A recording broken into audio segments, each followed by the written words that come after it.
We are now joined exclusively live by Republican presidential candidate Nikki Haley in South Carolina this morning. Ambassador Haley, good morning to you. Good morning. It's a great day in South Carolina. Well, no doubt it's a day for voters to finally get out there. Today's primary is in your home state. As you know well, the polls show that you're trailing by 2-1 to Donald Trump, and mostly across the board. In an interview earlier this week, you said that you weren't certain that Donald Trump would stay in this race if he's convicted. Aren't you banking on the fact that he will be convicted and that you'll be the last candidate standing? What I'm banking on the fact is that he can't win a general election. I mean, you look at the Marquette poll that came out this week. He's margin of error with Joe Biden. I defeat Joe Biden by 18 points. This is the fact that if we really want to see a change in our country, we have to win.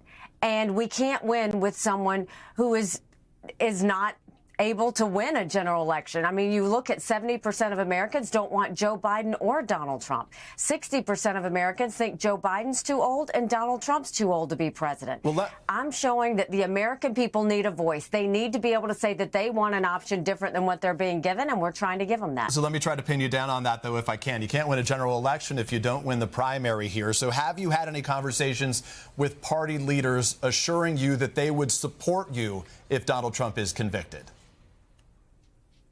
No, I haven't had any conversations about that. This isn't about conviction. It's about chaos. There is chaos all around him. I mean, Republicans lost with him in 2018. They lost with him in 2020. They lost with him in 2022. But you look a couple of weeks ago, Republicans lost the vote on the border. They lost the vote on Israel. The RNC chair lost her position, and he had his fingerprints on all of that. Everything he touches is chaos that leads to a loss. And how many more times do Republicans have to lose before they realize that maybe he's the one that's the problem? Well, Ambassador, speaking of chaos, let's turn to what's going on in Alabama right now. You have your opponent, the former president, calling on lawmakers there to pass new legislation to shore up protection for IVF. Is that something that you will do right now with us? Well, it's personal for me because both of my children were through fertility processes, so I know how personal, I know how sensitive it is. What I would say is where government doesn't need to get into something this sensitive. This should be between the doctor and the parents, period. So you don't want to see new legislation? Enough availability for fertility process. I want to make sure that we don't have anything that hampers the idea that parents and a doctor can decide these fertility treatments. I want there to be as many IVF processes and treatment centers as we possibly can. I want there to be a conversation between the parents and the doctor on what is going to happen and how their embryos are protected and what their options are. But Ambassador, as you well know, right now the court has stopped those conversations from happening because of that court decision. Doctors and their patients can't have those conversations. IVF clinics are pausing all IVF, worried about the destruction of embryos. So what do you do without new legislation? And that's wrong. No, if they need to do legislation to fix it, that's fine. But I don't want states to have knee-jerk reactions to where they insert government into these conversations between doctors and parents. Let me make it clear.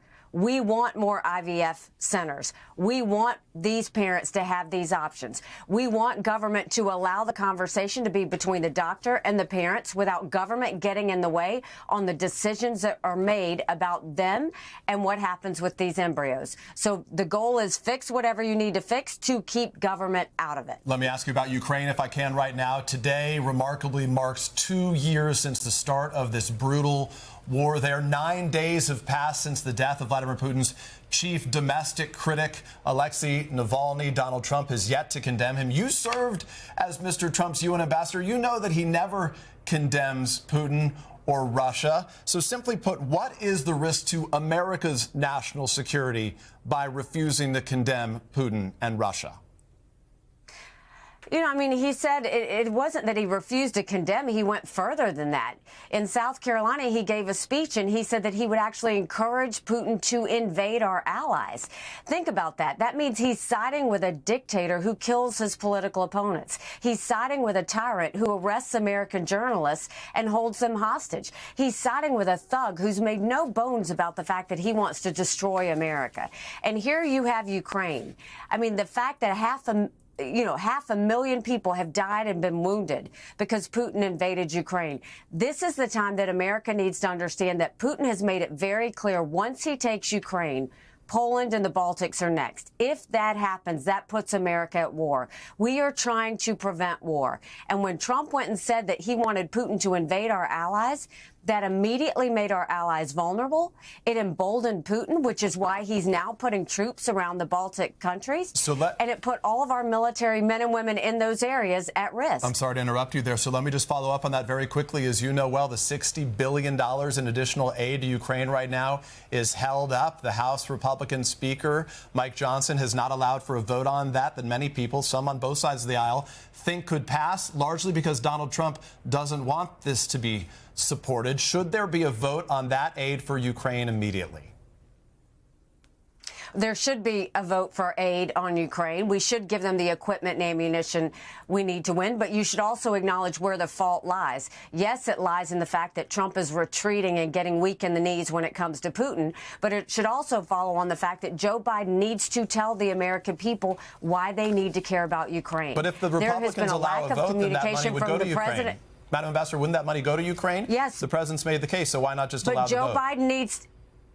Joe Biden needs to explain to people why Ukraine matters, the same way he needs to explain why Israel matters, the same way he needs to explain why America can never be so arrogant to think we don't need friends. Yes, they should have a vote on Ukraine. Yes, they should have a vote on Israel. Yes, they should have a vote on the border.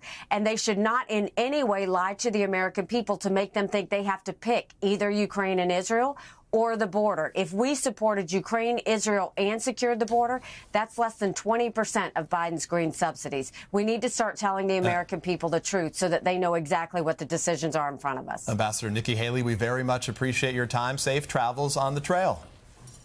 Appreciate it. Get out and vote today. In a general election, you're given a choice. In a primary, you make your choice. Let's make our choice.